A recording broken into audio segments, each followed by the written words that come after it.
जय गुरु जी। संगत जी, संगत जी, ये कुछ पंक्तियाँ मैं जो बेहद ज़्यादा अच्छी मुझे लगी, दिव्य आशीर्वाद के लिए तैयार में से आपके समक्ष रखने जा रही हूँ। कृपया ध्यान दीजिएगा। चलिए शुरू करते हैं।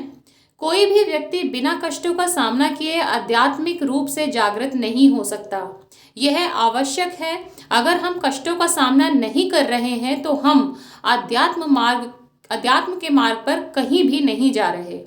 जब हम जिंदगी का आनंद उठा रहे हैं, जब हम इस दुनिया की भौतिक वस्तुओं का आनंद ले रहे हैं, तो हम वास्तव में अपने कर्मों के बैंक खाते से खर्च कर रहे हैं।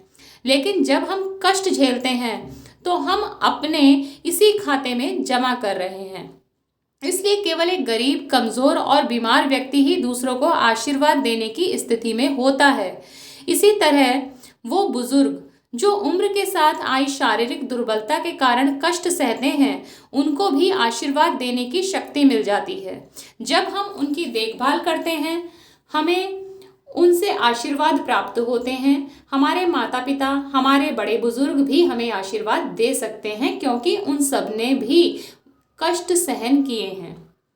जो समृद्ध लोग सुख भोग रहे हैं, वो हमें आशीर्वाद नहीं दे सकते। याद रखें, आशीष वो चीज है जो कोई तभी दे सकता है जब उसके पास हो।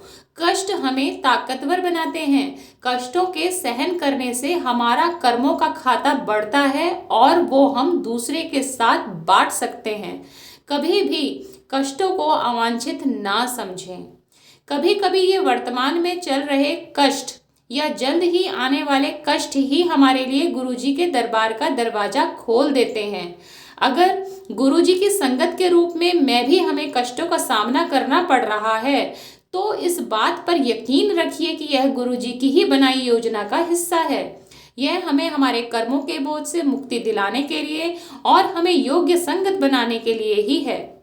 गुरुजी और हम दोनों एक साथ इस प्रक्रिया का हिस्सा हैं। हम अपने दुष्कर्मों के फलों का केवल लेश मात्र भाग ही भोगते हैं, जबकि गुरुजी हमारे हिस्से के कष्टों का बड़ा भाग अपने ऊपर ले लेते हैं। और इस सब के दौरान इसके लिए चाहे गुरुजी को कुछ भी करना पड़े, कितना भी कष्ट उठाना पड़े और चाहे कितने भी वक्त लग जाए, वो हमारा हाथ नहीं छोड़ेंगे और हमें आशीर्वाद प्राप्त करने के लिए तैयार कर देंगे। तो इसलिए संगत जी, ये जो बुरा वक्त है, कष्टों का टाइम है, वो भी गुरुजी की ही योजना है और हमें इससे घबराना नहीं चाहिए, क्योंकि यकीन मानिए कि गुरुजी हर पल हमारे साथ हैं, हमारा हाथ पकड़े हुए हैं। जय गुरुजी। आपका अनंतम अनंतम शुक्राना गुरुजी।